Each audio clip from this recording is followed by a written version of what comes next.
There's a moment when you study survival techniques from the Second World War and realize that some of the most ingenious methods were never widely publicized. While most people focus on rationing, camouflage or weaponry, there existed a quiet, nearly invisible layer of knowledge that allowed soldiers, scouts and resistance fighters to survive in extreme environments. Among these was a simple yet brilliant method for securing emergency water in areas where streams, wells or lakes were scarce. This wasn't just theory or improvisation. It was taught in manuals, tested in the field, and often the difference between life and death. What makes it extraordinary is how modern survivalists can take this same principle and adapt it with minimal equipment. Understanding this trick opens a window into how human ingenuity, necessity, and a deep understanding of natural systems combined during one of history's darkest periods to save lives. The key to the WWII water method was understanding natural condensation and transpiration. The technique revolved around creating a microenvironment that encouraged water to collect from the air and plants. Soldiers learned that even in arid or frozen terrain, moisture exists in leaves, soil, and the air. By capturing and concentrating that moisture, they could produce potable water without needing a river or rainfall. The method was surprisingly simple. A clear plastic or canvas sheet would be used to cover a small hole in the ground, which was lined with a container. The edges of the sheet were sealed with dirt or stones, and the sun's heat or ambient warmth caused condensation to form on the underside of the sheet, dripping into the container below. This is the principle of the solar still, but WWII manuals refined it to maximize efficiency in forested, tundra or mountainous terrain. For a practical application today, you can replicate this using minimal gear. Dig a hole deep enough to hold a cup or small pot, place your collection container inside, cover it with clear plastic or waterproof fabric, and weigh down the edges. A small pebble or stick in the center creates a low point, so condensation runs directly into your container. Even if the ambient air seems dry, this method consistently produces water because it draws moisture from the surrounding soil and plants. It's a method that soldiers relied on when stranded behind enemy lines, and it works just as effectively in modern survival scenarios. The method also relied on strategic selection of location and vegetation. WP's survival guides emphasized that not all locations are equal. A micro-depression in the soil, near moisture-retaining plants, or under partial shade could yield significantly more water than a flat, dry expanse.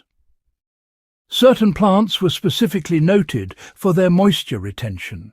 Greens, leafy vegetation, and some sap-producing trees all added humidity to the microenvironment. Understanding which plants to use and where to dig wasn't guesswork. It was observation and experience distilled into instructions for soldiers.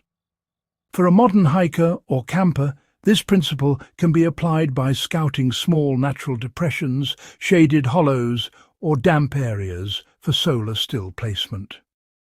Adding freshly collected greenery around the edges of the still can increase output by several ounces over the course of a few hours. During World War II, soldiers also applied simple modifications to increase efficiency. Beyond just choosing the right location, several small tweaks could mean the difference between a trickle of water and a truly sustainable collection. Adding, say, multiple small containers under the same sheet could help harvest more water at the same time. If reflective surfaces were available, they could be used to increase solar gain, which would speed up condensation. Covering the sheet with a dark rock or a bit of soil on top created additional thermal gradients, and that in turn accelerated the evaporation-condensation cycle. These modifications were simple, yet they reflect the kind of observational knowledge soldiers accumulated in the field. Something, frankly, that's often missing from modern survival guides. By following these principles, you really can adapt your solar still to almost any environment, whether you find yourself in a semi-arid valley, a forested region, or even high-altitude terrain. Understanding the historical context, well, it reveals just why this method was so vital. In occupied territories, dense forests, or even frozen wastelands, soldiers and resistance fighters could go days without access to natural water sources.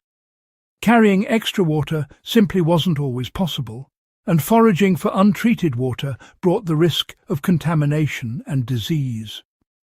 The ability to generate water independently became a critical survival skill. Manuals from the United States Army, the British SOE, and the German Wehrmacht all included sections on improvised water collection for stranded soldiers. This really demonstrates that the technique wasn't fringe knowledge. It was considered essential and practical. Today, recognizing that this method was part of standard training highlights its reliability and applicability for any modern adventurer or prepper. The broader lesson here is that simple principles, observed and refined, can often outperform complex tools. Modern survival gear tends to focus on high-tech water filters, chemical tablets, or, those bulky hydration systems. While these tools are effective, they rely on materials and supply chains. The World War II method proves that understanding natural processes, evaporation, condensation, and plant transpiration, can produce results with minimal resources. Learning to observe moisture in the environment, make slight adjustments to your setup, and carefully monitor output, well, that builds a skill set far beyond what a single piece of equipment can provide. For anyone truly committed to real-world self-reliance, these lessons are simply invaluable. In conclusion, the forgotten water collection techniques of World War II offer more than just historical curiosity. They offer a tested, practical method to survive in environments where water is scarce. By combining knowledge of condensation, vegetation, terrain, and simple adaptations, you can create a reliable source of hydration without relying on modern gear. It's a reminder, really, that history often contains solutions to problems we still face today, if only we take the time to study and apply them.